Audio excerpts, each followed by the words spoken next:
guys! Welcome to Talk 247. So ngayon may tatanungin tayong isang content creator na bagong-bago pa. Charis. Galing ng season 7. So walang iba. Ang nag-iisang Panty Queen. Ang babaeng forever nyong mamahalin. Ayan. Ang babaeng forever nyong mamahalin. Walang iba si Panty Queen. So ang question ko ay, anong goal mo? Bakit ka nag-guest dito sa Talk Exclusive? Ang goal ko is for more exposure pa.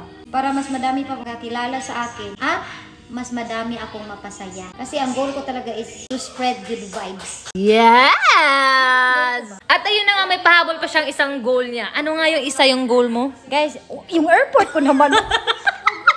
Eto na. Ano nga yung isang goal mo? Yung pinaka-main goal ko na pumunta ko dito sa Talk Exclusive ay baka nandito yung magiging soulmate ko.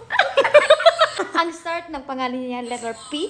Letter P? Sino ba yun? P? Hulaan nyo. Sino ba yun? Secret. Basta hulaan nyo na lang dyan sa comment section.